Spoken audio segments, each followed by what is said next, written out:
الحمدللہ رب العالمین والصلاة والسلام علی خاتم النبیین اما بعد فاعوذ باللہ من الشیطان الرجیم بسم اللہ الرحمن الرحیم۔ پڑھیے الصلاة والسلام علیک یا رسول اللہ وعلی آلک واصحابک یا حبیب اللہ۔ الصلاة والسلام علیک یا نبی اللہ وعلی آلک واصحابک یا نور اللہ۔ درود پاک پڑھنے کے بے شمار فضائل و برکات ہیں۔ رسول ذیشان مکی مدنی سلطان رحمت عالمیان صلی اللہ تعالی علیہ وسلم کا فرمان عالی شان ہے، اولی الناس بی یوم القیامت اکثرہم علی الصلاۃ، یعنی قیامت کے دن لوگوں میں سب سے زیادہ میرے قریب وہ شخص ہوگا جو مجھ پر سب سے زیادہ درود شریف پڑھتا ہوگا۔ سبحان اللہ، کتنی کمال کی نیکی ہے درود پاک کہ اس کی برکت سے قرب مصطفیٰ نصیب ہوتا ہے، اور وہ بھی کس دن؟ جو سب سے مشکل دن ہوگا، قیامت کا دن۔ اس حدیث کے تحت میرات المناجی میں لکھا ہے قیامت میں سب سے آرام میں وہ ہوگا جو نبی پاک علیہ الصلوۃ والسلام کے ساتھ رہے گا، اور نبی پاک علیہ الصلوۃ والسلام کے قریب ہونے کا، قربت ہونے کا جو کس کو نصیب ہوگی، اس کا ذریعہ کیا ہے؟ وہ درود پاک کی کثرت ہے۔ اب آپ غور کر لیجئے کہ سرکار دو عالم صلی اللہ تعالی علیہ وسلم کے کتنا قریب ہونا ہے۔ قیامت کا دن تو مشکل دن ہے نا، پریشانی کا دن ہے، بہت سارے امتحانات ہوں گے۔ آج کل گرمی کے دن ہیں، تھوڑی دیر پنکھا بند ہو جائے تو ہماری حالت بری ہو جاتی ہے۔ ابھی پنکھا چل رہا ہے پھر بھی گرمی لگ رہی ہے، تو آپ سوچیں قیامت کا دن تو پنکھا نہیں ہوگا، سورج ایک میل پر ہوگا، زمین تانبے کی ہوگی، لوگ پیاس کے مارے پریشان ہوں گے۔ وہی بہت بڑی آزمائش ہے، مگر سبحان اللہ میرے آقا کا اس گرمی میں کیا خوبصورت انعام ہوگا کہ اپنے ہاتھوں سے جام کوثر عطا فرما رہے ہوں۔ اچھا، آج کی گرمی میں ایک اور بھی ہمیں پرابلم ہوتی ہے کہ پانی پیے پھر تھوڑی دیر بعد پیاس لگ جاتی ہے، تھوڑی دیر پہلے پانی پیا ہوتا ہے پھر پیاس لگ جاتی ہے۔ آپ سوچیں قیامت کی گرمی میں کتنی پیاس لگے گی، بڑی مشکل سے اگر جام کوثر مل گیا تو دوبارہ کیسے ملے گا؟ تو سبحان اللہ میرے رب کی رحمت کا انتظام دیکھیں کہ یہ آب کوثر ہے نا، یہ وہ خوبصورت حوض ہے جو نبی پاک اپنے ہاتھوں سے اپنے غلاموں کو جام تقسیم فرمائیں گے۔ تو فرمایا یہ ایسا پانی ہے، جمعے کے خطبے میں آپ ایک جملہ سنتے ہوں گے، شربتن ہنیئتم مریئا لا نظمع بعدہ ابدا۔ فرمایا یہ ایسا شربت ہے جو ایک بار پی لے گا اس کو پھر کبھی پیاس ہی نہیں لگے گی۔ تو اب جو نبی پاک کے قریب ہو جائے گا تو اس کو تو جام کوثر آسانی سے مل جائے گا نا، باقی لوگ تو بہت بڑا رش ہوگا، مگر درود پاک پڑھنے والا آقا کے قریب ہوگا تو انشاءاللہ گرمی کا علاج بھی ہو جائے گا۔ اعلیٰ حضرت لکھتے ہیں نا، ٹھنڈا ٹھنڈا میٹھا میٹھا ٹھنڈا ٹھنڈا اور میٹھا میٹھا پیتے ہم ہیں، پلاتے یہ ہیں صلی اللہ۔ اچھا ایک پرابلم نہیں ہوگی، پرابلم بہت ساری ہیں۔ اس دن نامہ اعمال کھولے جائیں گے۔ اچھا ہمیں پہلے ہی پتہ ہے ہمارے اعمال نامے میں اتنے گناہ ہیں، اتنی خطائیں ہیں، سب کے سامنے کھل گئے تو پردہ کھل جائے گا، عیب کھل جائیں گے، شرمندہ ہو جائیں گے۔ مگر سنو میرے آقا کیسے کریم ہیں۔ اعلیٰ حضرت کہتے ہیں، رنگے بے رنگوں کا پردہ، ہم رنگے بے رنگوں کا پردہ، دامن ڈھک کے چھپاتے یہ ہیں صلی اللہ۔ اپنی بنی ہم آپ بگاڑے، اپنی بنی ہم آپ بگاڑے، کون بنائے بناتے یہ ہے صلی اللہ۔ تو یہ سمجھنا ہے ہر اسٹیپ پر قیامت کے دن ہر مشکل میں ہمیں بار بار نبی پاک کی حاجت ہوگی، آقا کے کرم کی حاجت ہوگی، اور سب کو حاجت ہوگی، مگر جو قریب ہوگا اس کے کام تو اور آسان ہو جائیں گے نا۔ تو پیارے آقا علیہ الصلوۃ والسلام کے بروز قیامت قریب ہونا یہ بہت ساری پرابلم کا سولوشن ہے۔ پل صراط سے گزرنا ہے، وہاں پر لوگ کٹ کٹ کر جہنم میں گر رہے ہوں گے، کتنا خطرناک پل ہے، تلوار سے زیادہ تیز ہے، بال سے زیادہ باریک ہے، مگر آپ کو پتا ہے میرے آقا کتنے کریم ہیں، اپنے امتیوں کے لیے اسی پل کے کنارے رب کی بارگاہ میں سجدہ فرمائیں گے اور کیا عرض کریں گے، یا رب میری امت کو سلامتی کے ساتھ گزار دے۔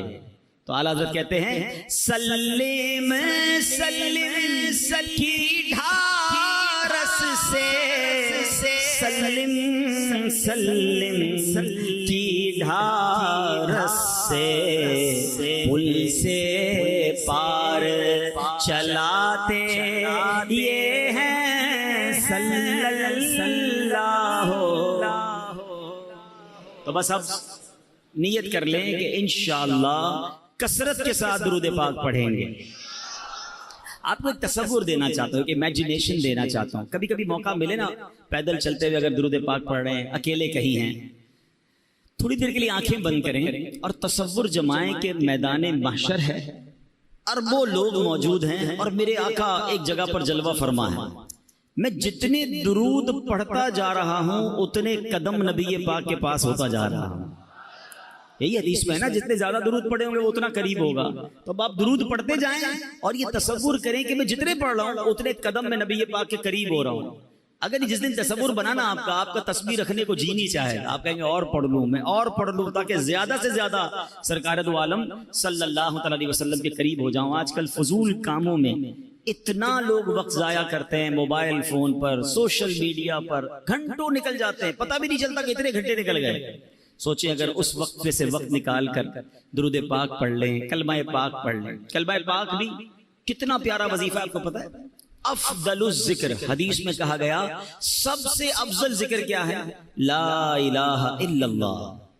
اب کتنا پڑھتے ہیں کلمہ پاک؟ اچھا اگر سوال کروں میں، کون کون یہ چاہتا ہے کہ مرتے وقت میری زبان پر کلمہ پاک؟ سبحان اللہ، ہر مسلمان چاہتا ہے، کیونکہ کیوں چاہتا ہے؟ حدیث پاک میں مضمون ملتا ہے نا کہ جس کا آخری کلام لا الہ الا اللہ محمد الرسول اللہ صلی اللہ علیہ وسلم ہوا، مضمون حدیث کا کلمہ پاک ہوا، وہ دخل الجنہ، وہ جنت میں چلا جائے گا۔ ہر مسلمان چاہتا ہے یا اللہ مرتے وقت کلمہ نصیب کرنا، لیکن تھوڑا سا آپ کے دل کے دروازے پر دستک دے دیتا ہوں، زندگی میں کلمہ کتنی بار پڑھتے ہیں؟ اس پورے ہفتے میں کتنی بار کلمہ پاک پڑھا ہے؟ مرتے وقت سب نے پڑھنا ہے، تمنا ہے، زندگی میں نہیں پڑھنا ہے۔ اگر آپ پڑھو گے نہیں تو عادت کیسے بنے گی؟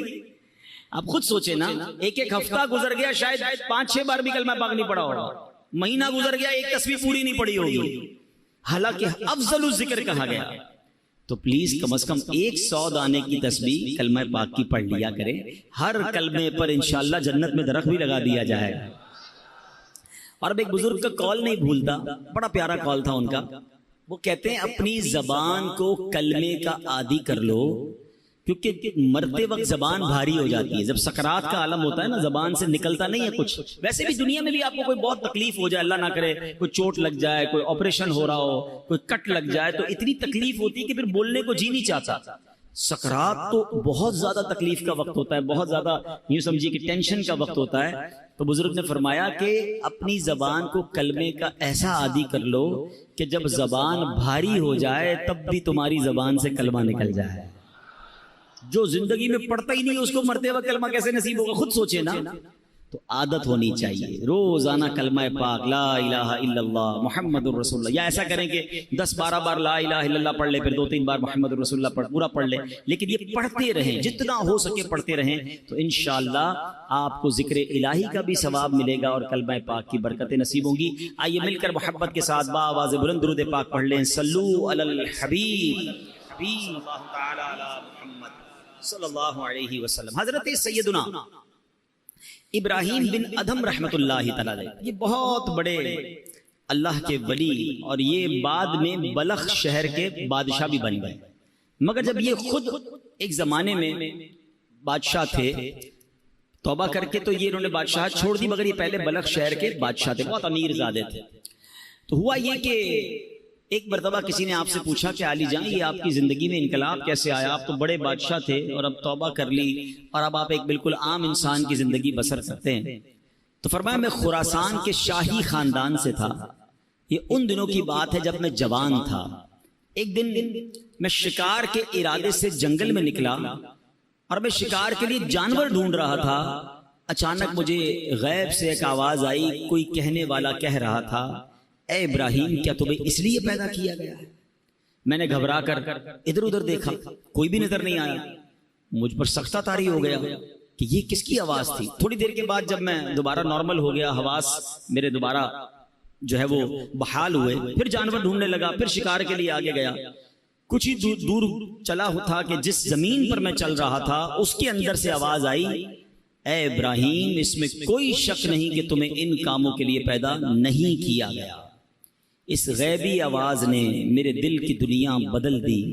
میرا ملازم جو بکریاں چرا رہا تھا اس کو میں نے اپنا قیمتی لباس دے دیا، اس کا اونی لباس میں نے خود پہنا، سب کچھ چھوڑ چھاڑ کر میں مکہ مکرمہ کی طرف چلا گیا۔ حضرت ابراہیم بن ادم کی زندگی کے اور بھی بڑے پیارے واقعات ملتے ہیں کہ یہ بادشاہت چھوڑنے کے کیسے کیسے واقعات ہوئے کہ ایک بار کیا ہوا کہ آپ فرماتے کہ میرا بڑا زبردست محل تھا، ایک شخص اندر آیا، اسٹرینجر تھا، میں جانتا نہیں تھا، کوئی ان نون آدمی تھا، مگر اندر آ کر وہ کہتا ہے کہ مجھے یہ مسافر خانہ اچھا نہیں لگا۔ حضرت ابراہیم بن ادم کہتے ہیں اتنا بڑا محل، اتنا بڑا بادشاہ کا محل، کہتے ہیں مسافر خانہ؟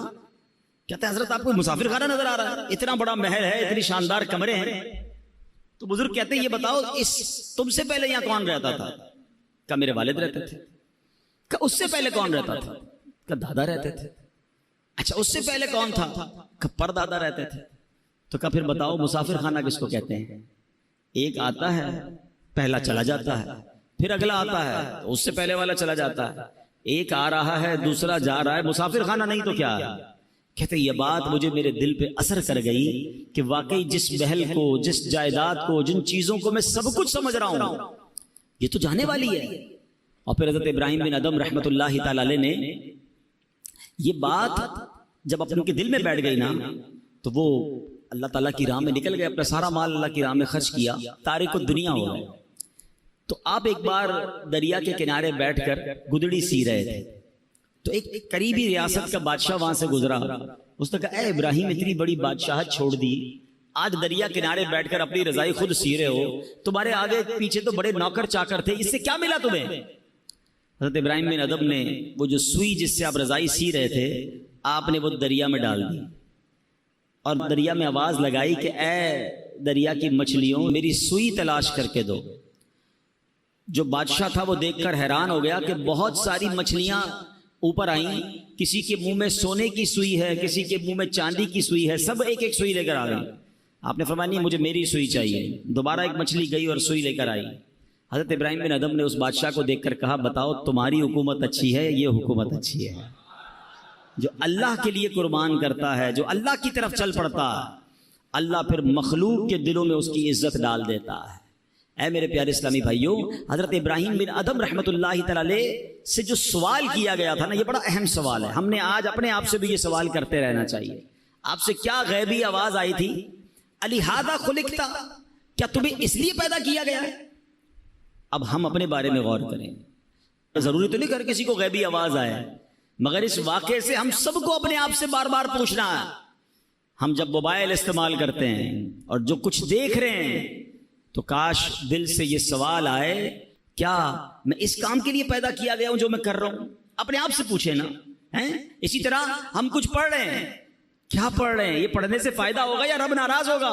یہ پڑھنے والی چیز ہے بھی کہ نہیں؟ کاش اپنے آپ سے سوال کرے کیا جو میں کر رہا ہوں اسی لیے مجھے پیدا کیا گیا ہے؟ ہم کہیں جا رہے ہیں، کس طرف جا رہے ہیں؟ نیکی کی طرف یا بری محفل کی طرف؟ شراب کھانے کی طرف، جوا کھانے کی طرف، بے حیائی کی طرف، دوستوں کے ساتھ برے کاموں کی طرف؟ کاش دل سے یہ سوال آ جائے کیا تجھے اس لیے پیدا کیا گیا جس لیے تو جا رہا ہے؟ ایک ایک چیز ہم کاروبار کر رہے ہیں، جو بھی کاروبار کر رہے ہیں اپنے آپ سے پوچھیں کیا مجھے اس لیے پیدا کیا گیا جس انداز سے میں کاروبار کر رہا ہوں؟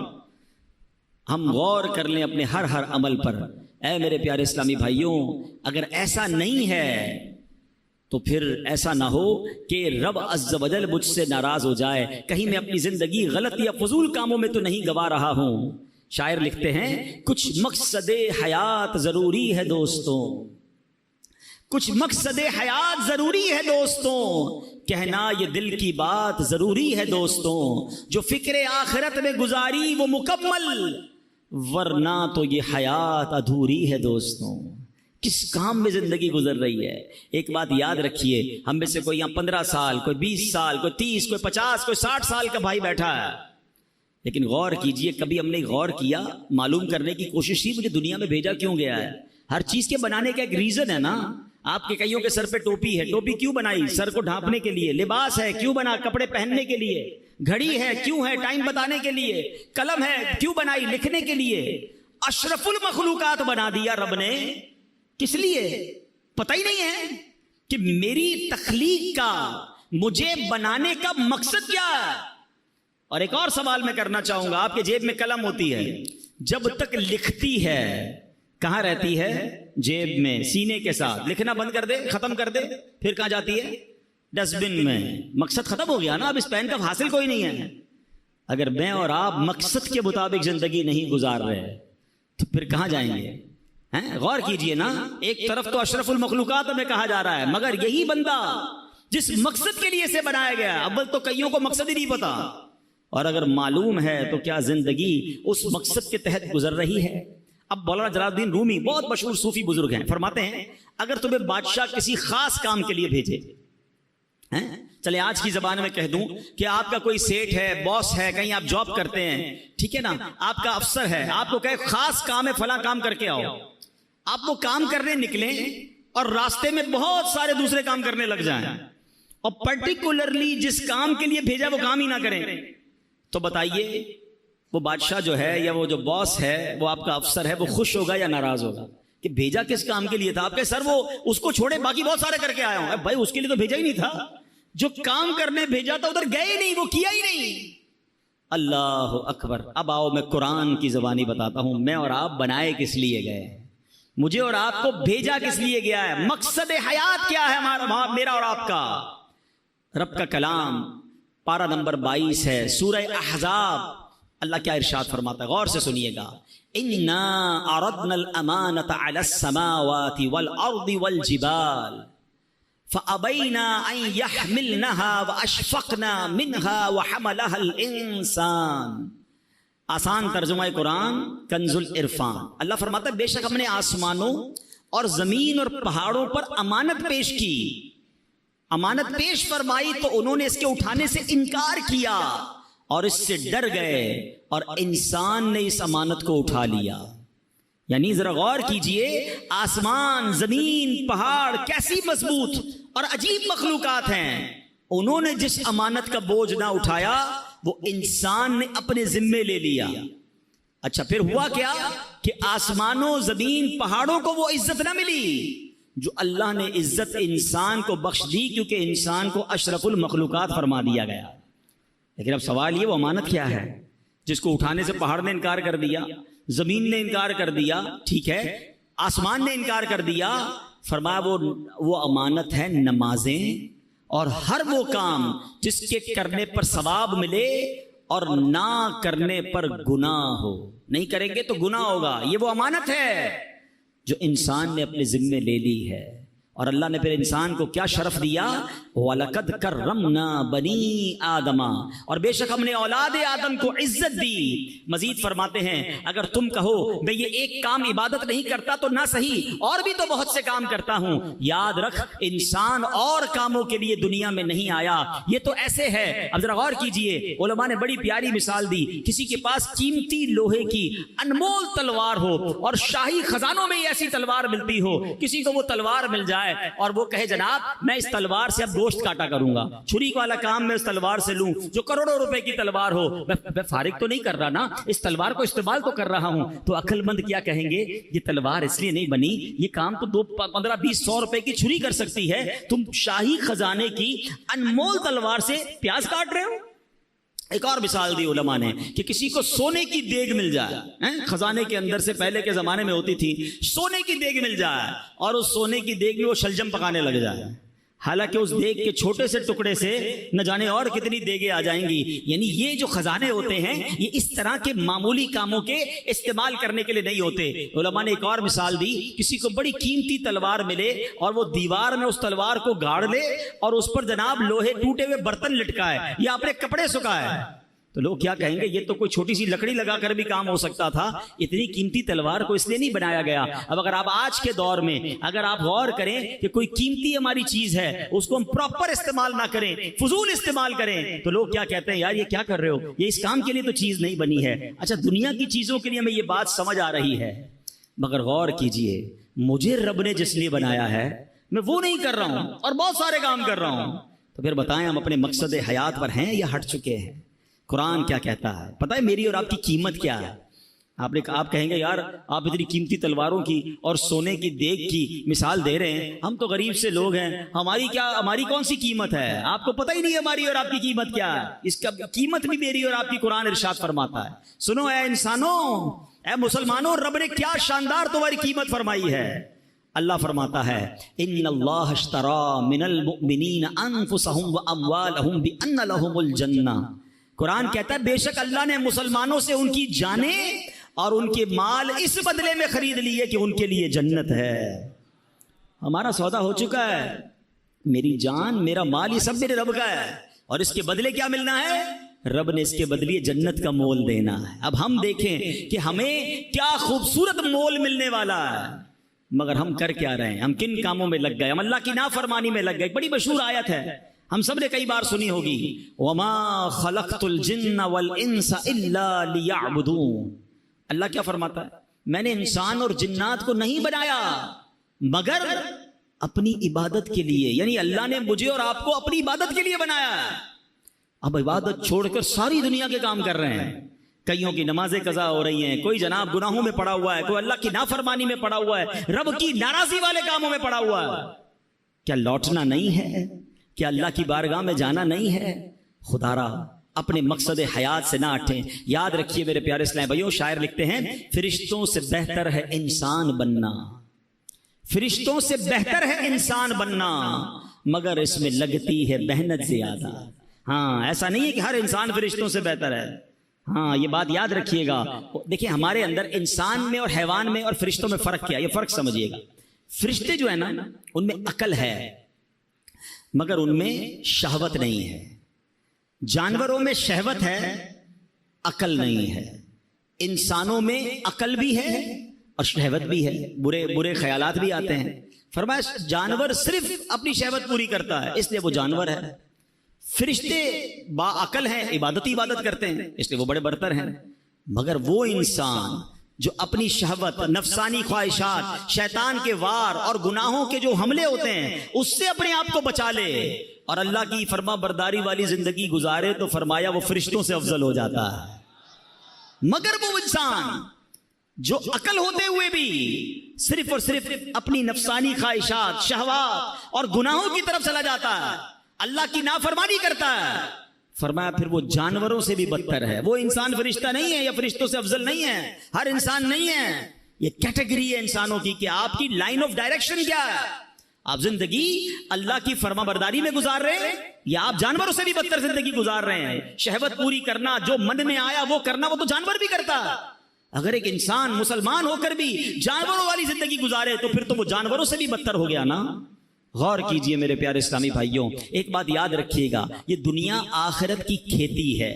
ہم اس دنیا میں دنیا نہیں بلکہ آخرت کمانے آئے ہیں۔ ہم دنیا میں اس لیے ہیں تاکہ آخرت کی بہتریاں کما سکیں، یہاں نیک کام کریں، اللہ پاک کی رضا والے کام بجا لائیں، جنت میں لے جانے والے کام کریں۔ اللہ اکبر، اگر اس دنیا میں صرف مال بنانا، گھر بنانا، گاڑیاں لینا، بینک بیلنس بنانا، کاروبار چمکانا، اپنی باڈی کو باڈی بلڈنگ کرنا، اگر یہی کرتے رہے، یہ جناب بہرحال غریب تھے، کچھ حاصل بھی نہ کر پائے لیکن اس کے خواب سجاتے میں ہی زندگی گزار دی، مگر جنت میں جانے والے کام نہ کیے اور آخرت کے لیے کچھ ذخیرہ نہ کیا، ہم اپنی زندگی کا سمجھ لیں مقصد پورا نہیں کیا۔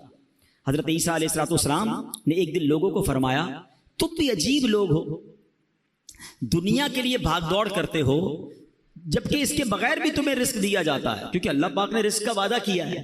صبح سے شام ہم کیا بھاگ دوڑ کر رہے ہیں؟ کسی طرح ہمارا جاب ہے، کاروبار ہے، فکریں ہیں کہ دنیا کا معاملہ ٹھیک ہو جائے۔ حضرت عیسیٰ فرما رہے ہیں دنیا کے لیے بھاگ دوڑ کرتے ہو، حالانکہ اس کے بغیر بھی تمہیں رزق دے دیا جاتا ہے، کیونکہ رزق لکھا ہوا ہے اور اللہ نے دینے کا وعدہ کیا ہے۔ فرمایا آخرت کی فکر نہیں کرتے، جبکہ آخرت کی نعمتیں بغیر محنت کے نہیں دی جاتی ہیں۔ یعنی جس کی ٹینشن لینی چاہیے تھی نا، وہ ٹینشن نہیں ہے۔ ہمیں بھی کئی لوگ ملتے ہیں، پرچی بھی دیتے ہیں، حضرت دعا کر دیں کاروبار میں برکت ہو جائے، دعا کر دیں فلاں مسئلہ حل ہو جائے۔ بہت کم لوگ ایسے ملتے ہیں جو یہ کہیں کہ دعا کریں مغفرت ہو جائے، دعا کریں اللہ راضی ہو جائے۔ خود اپنی دعاؤں کو بھی تو چیک کریں نا، کہ میں اور آپ ہر نماز کے بعد، یا جب بھی اللہ کرے ہر نمازیں بھی سارے پڑھیں، لیکن جب بھی دعا کرتے ہیں تو آخرت کہاں ہے؟ آخرت مانگنا ہی چھوڑ دی لوگوں نے، دنیا کی فکریں زیادہ ہو گئی۔ نہیں میرے پیارے اسلامی بھائی، زیادہ فکر، زیادہ محنت، زیادہ کوشش ہم نے اپنی آخرت کے لیے کرنی ہے۔ دنیا تھوڑا سا ٹائم ہے، 60 سال 50 سال 70 سال، اور کتنا جئیں گے؟ ادھر پتہ نہیں کب تک رہنا ہے، نہ ختم ہونے والی آخرت ہے، مگر اس کی لوگوں کو ٹینشن نہیں ہے۔ اے میرے پیارے اسلامی بھائیوں، کاش ہمیں اپنی جس طرح دنیا کی پلاننگز کرتے ہیں، ہم آخرت کی پلاننگ کرنے والے بن جائیں۔ حضرت سفیان ثوری رحمۃ اللہ تعالی علیہ کمال کا جملہ کہتے ہیں نا، بڑوں کی باتیں بھی بڑی ہوتی ہیں۔ ایک جملہ ہے مگر ایسا لگتا ہے کہ پورا فلسفہ بیان کر دیا ہے۔ وہ کہتے ہیں لوگ سوئے ہوئے ہیں، جب انہیں موت آئے گی تو بیدار ہو جائیں گے۔ اصل آنکھ پتہ ہے کب کھلے گی؟ مرنے کے بعد۔ ہم جب انسان دنیا سے جاتا ہے نا تو رشتہ دار پتہ ہے کیا کہتے ہیں کہ میت نے پیچھے کیا چھوڑا ہے، فرشتے پتہ ہے کیا کہتے ہیں میت نے آگے کیا بھیجا ہے۔ اصل مرنے کے بعد پتہ چلے گا کہ اصل دنیا تو وہ تھی، میں نے آخرت کے لیے کیا تیاری کی۔ کئی لوگ بس دنیا کی پلاننگ بناتے بناتے، ابھی توبہ نہیں بعد میں کر لوں گا، بس اگلی رمضان کو توبہ کر لوں گا، بس یہ کاروبار سیٹ ہو جائے پھر گناہ چھوڑ دوں گا، پھر میں شراب چھوڑ دوں گا، پھر میں برے کام چھوڑ دوں گا، اور اسی انتظار میں دنیا سے چلے جاتے ہیں۔ فرمایا موت آئے گی تو بیدار ہو جائیں گے، مگر پھر کر کچھ نہیں سکیں گے۔ اے میرے پیارے اسلامی بھائیو، اللہ کریم قرآن مجید میں ارشاد فرماتا ہے وَابْتَغِ فِي مَا آتَاكَ اللَّهُ الدَّارَ الْآخِرَةَ، اور جو مال تجھے اللہ نے دیا ہے اس کے ذریعے آخرت کا گھر طلب کر۔ کتنی پیاری بات ہے، جو کچھ اللہ پاک نے عطا کیا ہے اس سے کیا طلب کرنا ہے؟ آخرت طلب کرنی ہے۔ اب اللہ نے کیا دیا ہے؟ ہاتھ دیے ہیں، ان ہاتھوں سے کیا حاصل کرنا ہے؟ آخرت حاصل کرنی ہے، مگر ان ہاتھوں سے گناہ کر کے اللہ کو ناراض کر رہے ہیں۔ اللہ نے آنکھیں دی ہیں، ان آنکھوں سے اللہ کو راضی کر کے اچھے کام کر کے آخرت طلب کرنی ہے، مگر یہی آنکھیں حرام دیکھ کر اللہ کو ناراضی والے کام کیے جا رہے ہیں۔ یہ کان اللہ نے دیے ہیں، ان کانوں سے تلاوت سن کر، اچھی باتیں سن کر آخرت طلب کرنی ہے، مگر ان کانوں سے ہم اللہ کو ناراض کر کے، اللہ کو ناراض کر کے آخرت برباد کر رہے ہیں۔ غور کرتے جائیں، جو کچھ رب نے دیا، قرآن کیا کہہ رہا ہے؟ جو اللہ نے دیا ہے اس سے آخرت طلب کرو، مگر مجھے اور آپ کو جو رب نے دیا، چاہے وہ دولت دی، صحت دی، طاقت دی، اولاد دی، مرتبہ دیا، شہرت دی، جو کچھ دیا وہ رب نے دیا، مگر کیا میں اس سے آخرت طلب کر رہا ہوں یا رب ہی کو ناراض کر رہا ہوں؟ بڑی عجیب کیفیت ہے۔ اے میرے پیارے اسلامی بھائیوں، حضرت سہل بن عبداللہ تستری رحمۃ اللہ تعالی علیہ بہت بڑے اللہ کے ولی ہیں۔ ان کی عادت کریمہ تھی اللہ کی راہ میں بہت خرچ کیا کرتے تھے، جو ہاتھ میں آتا اللہ کی راہ میں دے دیتے۔ تو ان کے گھر والوں کو لگا کہ یہ اتنا خرچ کرتے ہیں تو ایسا نہ ہو سارے ہی خرچ کر دیں، کچھ بچے ہی نہ ان کے پاس۔ تو حضرت عبداللہ ابن مبارک کے پاس گئے کہ حضور ان کو کہیں کہ اتنا خرچ نہ کریں، غریب ہو جائیں گے، خرچ کریں اللہ کی راہ میں مگر اتنا تو خرچ نہ کریں۔ تو عبداللہ ابن مبارک نے ان کو کہا کہ مجھے تمہارے گھر والوں کا پیغام آیا ہے کہ تھوڑا ہلکا ہاتھ رکھو، اتنا اللہ کی راہ میں جو آتا ہے خرچ کر دیتے ہو۔ تو حضرت عبداللہ تستری رحمۃ اللہ تعالی علیہ نے بڑا کمال کا سوال کیا سہل بن عبداللہ تستری نے کہ حضور ایک بات بتائیں، ایک بندے کا ایک مکان ہو، اس کو چھوڑ کے دوسرے مکان میں اس کو شفٹ ہونا ہو، تو کیا پچھلے مکان میں کچھ چھوڑتا ہے وہ، یہ سارا کچھ نکال کے آگے لے جاتا ہے؟ تو فرمایا واقعی مکان شفٹ کرنا ہو تو پہلا مکان تو پورا ہی خالی کر کے جاتا ہے۔ کہ حضرت بس میرا اگلے مکان میں شفٹنگ کا ٹائم آنے والا ہے، میرا آخرت کا سفر قریب ہے، تو میں یہاں کیوں چھوڑ کے جاؤں؟ ہیں، میں آخرت کے لیے تیاری کر رہا ہوں، میں اگلے مکان کو سجا رہا ہوں۔ اب آپ بھی ذرا غور کریں، کسی کا کرائے کا گھر ہو یا اپنا گھر ہو، چھوڑ کے اگلے گھر میں شفٹ ہونا ہو تو ایک ایک چیز یہاں سے نکال کے لوگ ادھر لے جاتے ہیں۔ بعض اوقات تو وہ بھی لے جاتے ہیں جو نکالنے کا عرف نہیں ہوتا، اگلا آ کے پریشان ہوتا ہے، یار پورا گھر ہی خالی کر گئے، یار یہ بھی لے جاؤں وہ بھی لے جاؤں، بس نہیں چلتا ورنہ ٹائلیں بھی نکال کے لے جائیں، میرا ہے نا لے جاؤں آگے، کیونکہ رہنا آگے ہے، اب اس گھر میں نہیں رہنا۔ کاش یہ بات سمجھ آ جائے کہ اس دنیا میں مجھے رہنا نہیں ہے، مجھے اگلی دنیا میں جانا ہے، میرا سفر آگے کا ہے، مگر آگے کی کیا تیاری ہے، اللہ کرے یہ بات سمجھ آ جائے۔ اسی طرح کا ایک واقعہ کہ کس طرح عقل مند لوگ اپنی اگلے سفر کی تیاری کرتے ہیں، اس واقعے سے مزید سمجھ آئے گا۔ ایک شہر میں ایک عجیب سا عرف تھا، عجیب سا اس کا ایک اصول تھا کہ ہر سال وہ اپنا ایک بادشاہ چنتے تھے، مگر اس کا طریقہ یہ تھا کہ جو پہلا دن سال کا ہوتا تھا، شہر کے دروازے میں جو سب سے پہلا بندہ داخل ہوتا تھا ارلی ان دا مارننگ، صبح صبح اس کو پکڑتے تھے اور اپنا بادشاہ بنا دیتے۔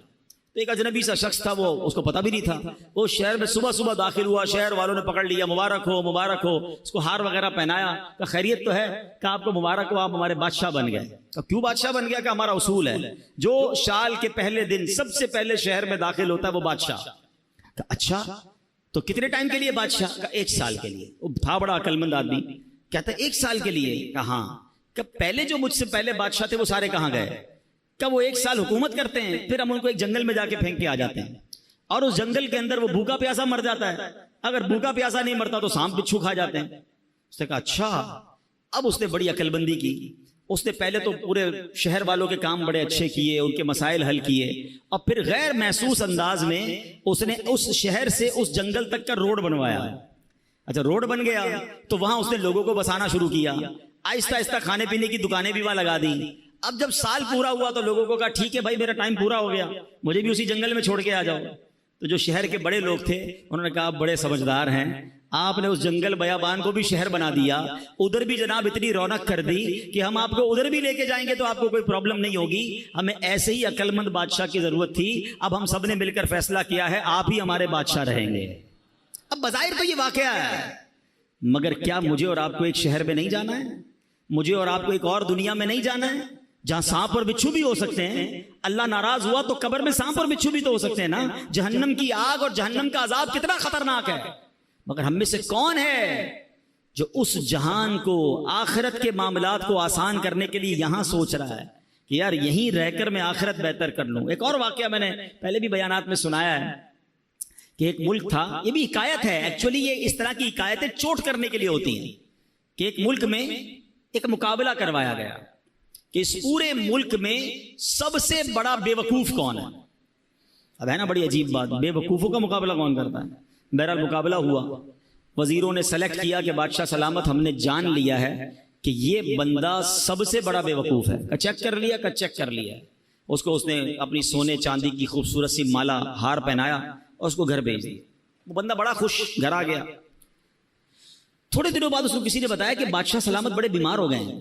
کہا اچھا چلو میں جا کے ملتا ہوں بادشاہ سلامت سے۔ بادشاہ کے پاس گیا، کہا بادشاہ سلامت کیسے ہیں آپ، ٹھیک ہیں؟ تو کہا بس اب تو آخری لمحات ہیں، یہ دنیا چھوڑ کر جا رہا ہوں۔ کہتے ہیں اچھا بادشاہ سلامت کہیں اور جا رہے ہیں؟ تھا تو بے وقوف نا۔ کہاں بس اب یہ دنیا، یہ جہان چھوڑ کر اگلے جہان میں جا رہا ہوں۔ تو بادشاہ سلامت یہ بتائیے یہاں تو اتنا بڑا محل ہے، اتنے سارے کمرے ہیں، جدھر جا رہے ہیں ادھر محل بنا لیا ہے؟ بادشاہ کہتا ہے وہاں تو جھونپڑی بھی نہیں بنائی ہے۔ اچھا بادشاہ سلامت میں دیکھ رہا ہوں آپ کے پاس بڑے پیسے ہیں، یہاں پر بڑے ہیرے جواہرات ہیں، جدھر جا رہے ہیں ادھر آپ نے پیسے بھجوا دیے؟ کہا نہیں ادھر تو پھوٹی کوڑی بھی نہیں ہے۔ کہ بادشاہ سلامت ادھر میں دیکھ رہا ہوں آپ کے آگے پیچھے اتنے خادم خادمائیں ملازم، جدھر جا رہے ہیں ادھر کچھ ملازم بھجوائے نہیں بھجوائے؟ کہا ادھر میرا کوئی خدمتگار نہیں ہے۔ تو اس بے وقوف نے پتہ کیا کیا، جو اپنی مالا تھی نا جو بادشاہ نے پہنائی تھی اس کو اتاری اور اس کو بادشاہ کو پہنا دی۔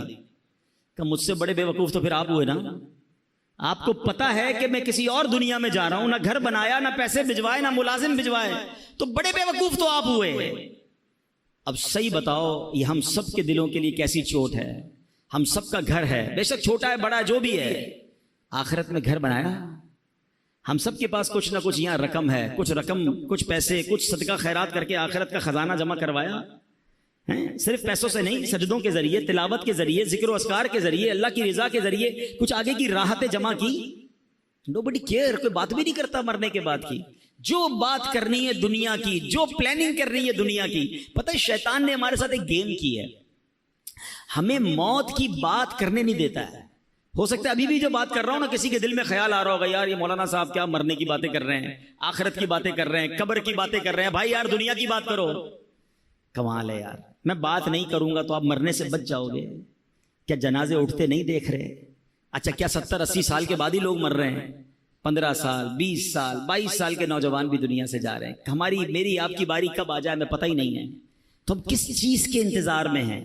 ہم کیوں تیاری نہیں کر رہے؟ تو اے میرے پیارے اسلامی بھائیوں, آج کے اس بیان میں یہ سوچئے کہ مجھے اور آپ کو مرنا ہے. یہ حقیقت ہے, اس سے جی چرایا نہیں جا سکتا. اور وہ زندگی کی تیاری, آخرت کی تیاری مجھے اور آپ کو دنیا میں کرنی ہے.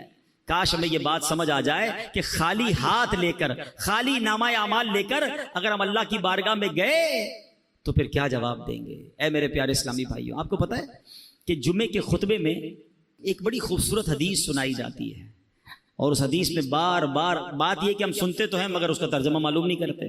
اگر معلوم کر لیں, سمجھیں تو کتنے خوبصورت میسیجز ہوتے ہیں. اللہ کے حبیب علیہ الصلوۃ والسلام فرماتے ہیں, البر لا یبلا والذنب لا ينسى والدیان لا يموت اعمل ما شئت كما تدین تدان. کچھ یاد آ رہا ہے؟ ایسے الفاظ کانوں میں آتے ہیں نا, آتے تو ہیں, ہم تو اس وقت اپنی دکان کا حساب کر رہے ہوتے ہیں, ہمارا تو دھیان کہیں اور ہوتا ہے. ہر جمعے یہ تقریباً حدیث خطبوں میں سنائی جاتی ہے. کیا کمال کی حدیث ہے. البر لا یبلا, نیکی پرانی نہیں ہوتی. والذنب لا ينسى, گناہ بھلایا نہیں جاتا. والدیان لا يموت, جس رب نے انصاف کر رہا ہے اس کو موت نہیں آنی. اعمل ما شئت كما تدین تدان, کر لے جو کرنا ہے, جیسی کرے گا ویسی بھرے گا. ہے نا حدیث سمجھانے والی کہ نیکی پرانی نہیں ہوگی, نیکیاں کرتے رہیے. اچھا گناہ کر کے ہم بھول جاتے ہیں, مگر ہم بھول گئے, کہیں لکھے گئے ہیں, کہیں موجود ہیں, ہمارے نامہ اعمال میں موجود ہیں. ہمارا معاملہ ہی الٹا ہے. ہمارے بزرگان دین ایک زندگی میں غلطی ہو جاتی, ساری زندگی اسے یاد کر کے روتے. ہمارے ہزاروں گناہ ہیں, ہمیں یاد ہی نہیں ہیں, ہمیں اپنی نیکیاں یاد ہیں. کبھی کبھی جناب تہجد پڑھ لیں تو ایسا لگتا ہے میں تو پکا ہی جنتی ہو گیا, آج تو 5 ٹائم جماعت سے نماز پڑھی ہے, کمال ہو گیا. ایک نیکی کر کر پھولے نہیں سماتے, ہزاروں گناہ کیے وہ بھول گئے. یاد رکھیے گا حدیث کے الفاظ ہے, گناہ بھلایا نہیں جاتا, توبہ کرنی ہوگی, اللہ کو راضی کرنا ہوگا. اور اگلا جو پارٹ ہے نا, اعمل ما شئت کما, کر لے جو کرنا ہے. تدین تدان, کیا ہوگا؟ جیسی کرے گا ویسی بھرے گا. کبھی آپ نے دیکھا ہے کہ کوئی بندہ اپنے گھر میں آم کا پودا لگائے اور لوگوں سے کہ حضرت دعا کر دیں سیب نکل آئے, تو لوگ کیا کہیں گے؟ بھائی پودا آم کا لگایا, نکلنا بھی آم ہی ہے, وہ بھی دعا کرو, نکلا ہے کراچی میں تو وہ بھی نہیں نکلتا, شجرکاری کیا کرو بھائی, ٹھیک ہے نا. لیکن آم کے پودے میں سیب نہیں نکلتا, یہ سمجھ آتا ہے گناہوں والی زندگی کے بعد جنت کی امید رکھ کے بیٹھے ہیں. کام اللہ کو ناراض کرنے والے کرنے ہیں, نمازیں ہماری قضا ہو رہی ہیں, اور ہم امید لگائے بیٹھے ہیں کہ قبر جنت کا باغ بنے گی. خود سوچے نا, کریں گے جیسی ویسی بھریں گے نا, جیسا بوئیں گے ویسا کاٹیں گے. تو آج ہمیں یہ پتا چلا قرآن و حدیث کی روشنی میں کہ مجھے اور آپ کو بنایا کیوں گیا ہے, میری اور آپ کی پیدائش کا مقصد کیا ہے. ایک امانت ہے جو انسان نے قبول کی ہے, ایکسپٹ کی ہے, اور وہ اللہ کو راضی کرنے والے کام ہیں, وہ نمازیں ہیں, وہ عبادتیں ہیں, وہ حرام کاموں سے بچنا ہے. تو اے میرے پیارے اسلامی بھائیوں, کاش ہم یہ بات سمجھ جائیں. نبی پاک علیہ الصلوۃ والسلام کی حدیث پاک ہے, فرمایا حیرت ہے, انتہائی حیرت ہے اس پر جو ہمیشہ کے گھر کو مانتا ہے پھر بھی دھوکے کے گھر یعنی دنیا کے گھر کے لیے محنتوں میں مصروف ہے. معلوم ہے کہ حقیقت والا گھر دوسرا ہے, مگر یہ دنیا کے گھر اور یہی کے لیے مصروف ہے. پیارے آقا فرماتے حیرت ہے اس کے لیے. کاش یہ بات ہمیں سمجھ آ جائے. اے میرے پیارے اسلامی بھائیوں, تو آئیے نیکوکار بن جائیے. اتنی ساری روایتیں, واقعات, سب کچھ ہمیں جھنجھوڑ کر کہہ رہے ہیں کہ اے بندے, یہ دنیا آخرت کے لیے وقف ہے, دنیا آخرت کی کھیتی ہے, آج جو بوئے گا وہی آخرت میں کاٹے گا. ہمیں چاہیے کہ آج اور ابھی سے اپنی زندگی کے مقصد کو سمجھیں, اپنی زندگی کو اس عارضی فانی چند روزہ دنیا کے لیے نہیں بلکہ آخرت کے لیے وقف کر دیں. دنیا میں رہ کر دنیا نہیں بلکہ آخرت کمانے کا سلسلہ شروع کر دیں. کیا خوبصورت اشعار امیر اہل سنت ہمیں ایک طرح سے جھنجھوڑتے ہوئے بھی کہہ رہے ہیں کہ دل سے میرے دنیا کی محبت نہیں جاتی.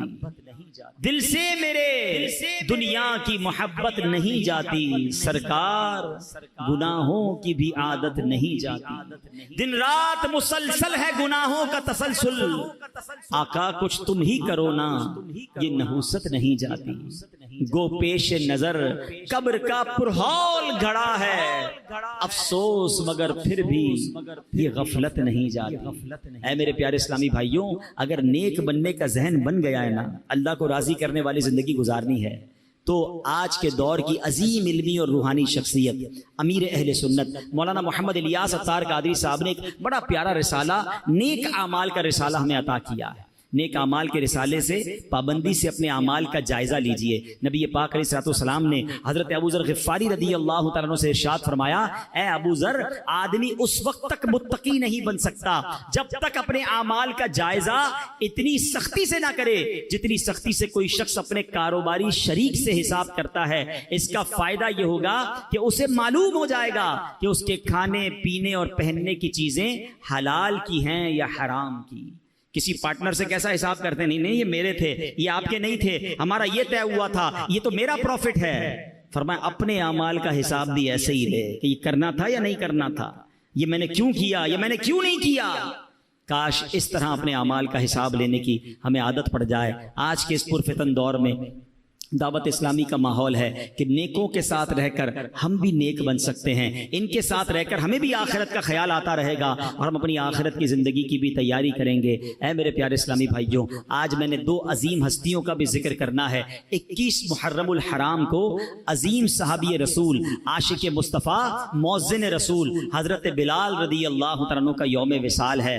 آپ سابق الاسلام ہیں، یعنی ابتدا ہی میں آپ نے اسلام قبول کر لیا تھا اور غلامی سے آزادی نصیب ہونے کے بعد سے لے کر پیارے آقا علیہ الصلوۃ والسلام کے وصال ظاہری تک حضرت بلال نبی پاک کی بارگاہ میں حاضر رہے، نبی پاک کے مالی معاملات کو بھی دیکھتے تھے۔ پیارے آقا علیہ الصلوۃ والسلام سبحان اللہ نبی پاک کے وصال کے بعد حضرت بلال ملک شام تشریف لے گئے اور آخر تک وہیں رہے۔ حضرت بلال کے تو بہت سارے واقعات